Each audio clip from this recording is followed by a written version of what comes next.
ছাত্ররা উল্টে গেছে বা আন্দোলনে নেমে গেছে, তো সে আন্দোলনটা করবেই না কেন বা তারা আন্দোলনটা করবে না কেন, কী নিয়ে আন্দোলনটা হচ্ছে? তো কোটা বিরোধী আন্দোলন। আমরা জানি যে সারা দেশব্যাপী সরকার ঘোষণা করেছে বা হাইকোর্ট ঘোষণা করেছে 56% কোটা দেওয়া হয়েছে। যে 56% কোটাটা দেওয়া হয়েছে, তো কোটায় যদি 56% নিয়ে নেয় তাহলে আমরা সাধারণ মানুষ বা সাধারণ জনগণ যারা আছে তারা কি করবে?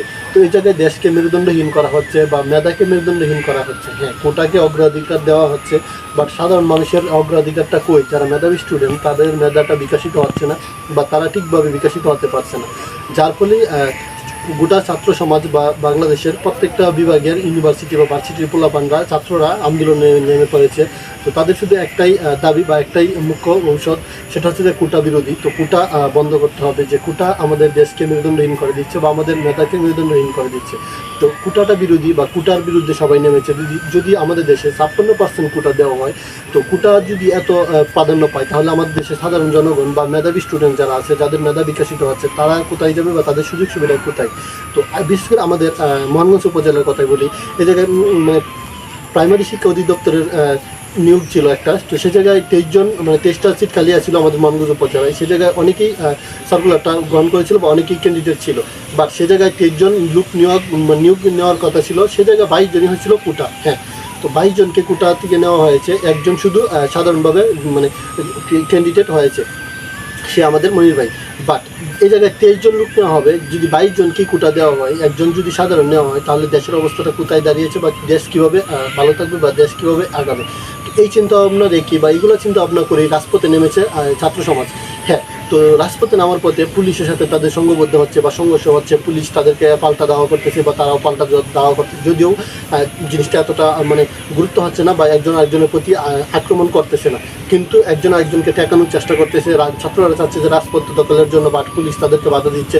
তো এটাই হচ্ছে যে আমাদের দেশে বর্তমানে চলতেছে। তো ছাত্ররা চায় যে কোটা বিরোধী হোক, তো ছাত্রদের দাবি মানলেই তো সব কিছু সমাধান হয়ে যাবে, বাট সরকার কেন এটা করতেছে না বা কোর্ট কীভাবে কী করতেছে বিষয়টা বুঝতেছে না।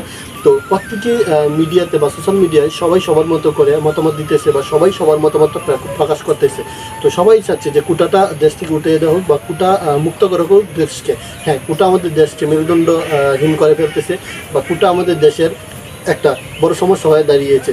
তো যাদের কোটা নেই তাদের অবস্থানটা কোথায় গিয়ে দাঁড়াবে? বা যারা ভালো ভালো স্টুডেন্ট বা ভালো মেধাবী স্টুডেন্ট রয়েছে, বাট তাদের কোটা নেই বা অগ্রাধিকার পাচ্ছে না, তারা কীভাবে নিজেদেরকে মানে সুন্দরভাবে রাখবে বা ক্যারিয়ারটাকে কীভাবে সুন্দর করবে? তো সব কিছু মিলিয়ে ছাত্র সমাজ কেঁপেছে বা ছাত্ররা কেঁপেছে। তো কোটা বিরোধী আন্দোলনে নেমে পড়েছে রাজপথে। তো প্রায় অনেক দিন হয়ে যাচ্ছে বা 4-5 দিন হয়ে যাচ্ছে কোটা বিরোধী আন্দোলন। তো সরকার এটা কোনো পদক্ষেপ নিচ্ছে না, ছাত্ররা রাজপথ ছাড়তেছে না বা কলেজ ইউনিভার্সিটিতে তারা ফিরছে না।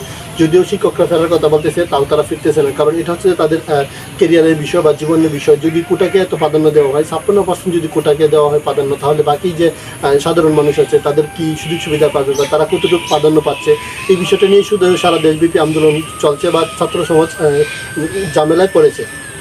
দেন তাদের যদি একটাই দাবি যে কোটামুক্ত হোক বাংলাদেশ, কোটা কেন বাংলাদেশকে মেরুদণ্ডহীন করবে বা কোটাই তো বাংলাদেশের মেরুদণ্ড ভেঙে দিচ্ছে। তো ছাত্র সমাজ আছে যারা মেধাবী স্টুডেন্ট, তাদের প্রাধান্যটা কোথায় বা তাদের কোনো প্রাধান্য নেই। এগুলো চিন্তা ভাবনা করি সকল ইউনিভার্সিটি বা সকল জেলা বা বিভাগের প্রত্যেকটা স্টুডেন্ট বা ভার্সিটি লেভেলের স্টুডেন্টরা রাজপথ দখল করে মিছিলে নেমেছে যে কোটামুক্ত হোক বাংলাদেশ, কোটা আমাদের মেরুদণ্ডহীন করে দিচ্ছে। তো এইগুলো স্লোগানই তাদের আন্দোলনটা, মুখ্য আন্দোলন। যদি কোটাকে এভাবে প্রাধান্য দেওয়া হয়, তাহলে মেধাবী স্টুডেন্টরা বা যাদের মেধা আছে তাদের মেধারা কখন বিকশিত হবে বা কীভাবে বিকশিত হবে? তো কোটা দিয়ে হচ্ছে যে চাকরিটা হয় তাদের, যা হলে কোটা এত প্রাধান্য পাচ্ছে আমাদের দেশে, বাট কোটা ছাড়া যারা আছে সাধারণ জনগণ, তারা কীভাবে প্রাধান্য পাবে, তাদের কেরিয়ারটা কী, ওইগুলো চিন্তা ভাবনা করি আমাদের ছাত্র সমাজ আন্দোলনে নেমে পড়েছে। তারা সংঘবদ্ধ হচ্ছে, রাজপথ দখল করেছে বা রাজপথে নেমে পড়েছে। তো গতকালকে দেখেছিলাম যে ট্রেন অবরোধ করেছিল, ট্রেন চলাচল বন্ধ ছিল সারা দেশব্যাপী। হ্যাঁ, এরকম সমস্যার সম্মুখীন হচ্ছে। যদি কোটা বিরোধী আন্দোলন বন্ধ না হয়, তাহলে এই সমস্যাগুলোও সমস্যা হবে। তো গাড়ি চলাচল, যানজট এগুলো তো লেগে আছে পরপর। তো পুলিশের সাথে সবসময় সংঘবদ্ধ হচ্ছে, তো পুলিশ পাল্টাপাল্টি দেওয়া হচ্ছে, তবু আন্দোলন থামতেছে না। তো কোটা বিরোধী আন্দোলন, আমরা চাই কোটামুক্ত হোক দেশ, কোটা আমাদের মেরুদণ্ডহীন করে দিচ্ছে। তো এই প্রত্যাশা রেখেই সবাই বা ছাত্র সমাজ নিজেদেরকে বা ভবিষ্যতে একটা তাদের একটা প্রজন্মের জন্য একটা সুন্দর ভবিষ্যৎ রেখে দেওয়ার জন্য কোটা বিরোধী আন্দোলন নেমেছে, কোটাকে মুক্ত করার চেষ্টা করতেছে। তো এই ছিল আজকের ভিডিও। তো যার যার ভালো লাগে বা কোটা বিরোধী আন্দোলনটা আপনার কাছে কীরকম মনে হচ্ছে অবশ্যই কমেন্ট করে বলে যাবেন। আর আপনি কি চান আমার মতো যে কোটাটা উন্মুক্ত হোক বাংলাদেশ থেকে? আমিও চাই যে কোটা বাংলাদেশ থেকে উন্মুক্ত হোক, কোটা আমাদের মেরুদণ্ডহীন করে দিচ্ছে।